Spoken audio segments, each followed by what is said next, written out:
Well, I have a wonderful electronic invention I want you to see.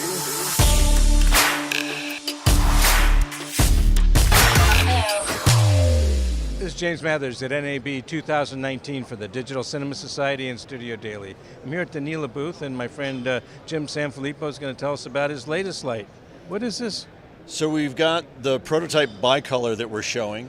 So one thing that we've been trying to do for a long time and finally been able to accomplish that is the same quantity of light as our single color, but in a bicolor. So the same amount of light you'd get at a full tungsten, like 3200 Kelvin, same amount of light as the daylight.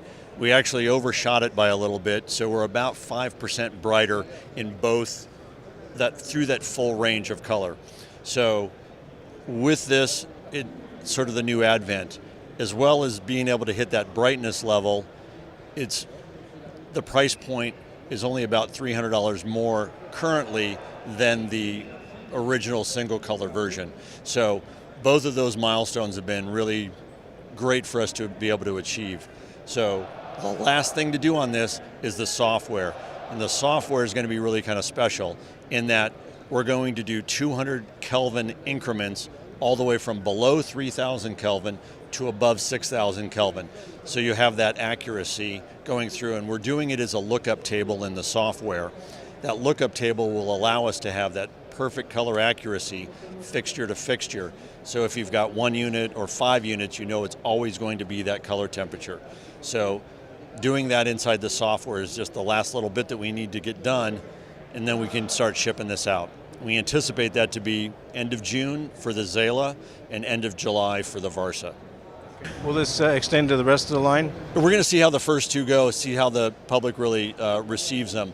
That also, in going to the bigger lights, will help us drive up the volume of our LED purchases, which should drive the cost down.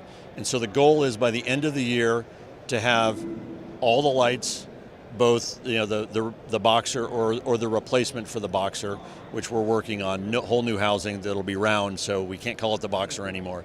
Yeah. But the Boxer replacement and the Arena replacement, which is the big 2500 HMI replacement.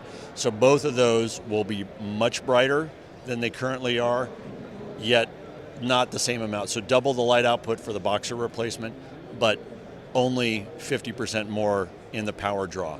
So that's what this new technology is really helping us achieve with that. So Can you show us how it works? So this is just giving us the, I'm running through the range. So I took out the daylight and I'm bringing the daylight back in.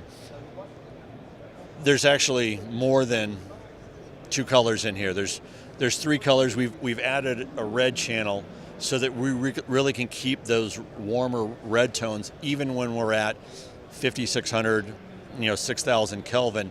You'll still be able to get good rich skin tones, which has always been a problem for a daylight balanced fixture. Again, the part of that lookup table is taking this into an integrating sphere, so we get the exact measurements we need for each of the color channels.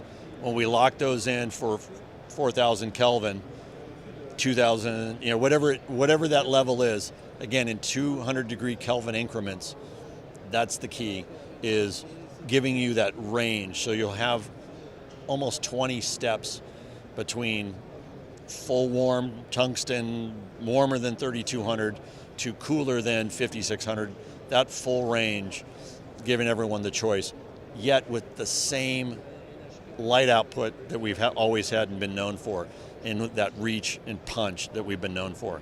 What we find with most people is when you get into a situation, you do the quick setup. Once you've set it, you're going to leave it there for that day, for that scene, before you're going to make that adjustment. So set the color temperature and then set the dim level to where you like it, and then move on to the next thing. And as with everything that we do, when you shut off the power and you turn the power back on, it's going to come exactly back to the same spot you left it at. So you don't have to worry about resetting it every time or somebody bumping the knob or whatever it might be. We really want to make it so that it's solid day to day for especially like news cameramen and people who use their lights 2-3 times a day, every single day of the week. That kind of setup that's quick easy and reliable for them is the key. Has the same features and uses the lenses? Yeah, same holographic lenses, same barn doors. It'll be literally in the same housings, at least to start for the Zela and the Varsa. But when we move to the Boxer replacement, whole new housing, because we're going for twice as bright. So right now the Boxer replaces between an 800 and a 1200 watt HMI in a single color. So with the replacement, it'll easily replace a 1200 watt HMI and have that full bicolor. So almost a 3K, 4K tungsten range when it's at the tungsten level, all the way up to that, call it a 2K HMI, which doesn't quite exist. It's not quite a 2500 worth, but for 300 watts going into it, I'm really kind of excited about it. But the first things first is getting the Zela bicolor shipping out in the hands of customers, then the Varsa bicolor shipping in the hands of customers, and then we'll have a timeline for when the Boxer replacement will actually hit the street. And the ruggedness. Oh, the ruggedness, always. This being the prototype, I won't drop it for you, but the favorite,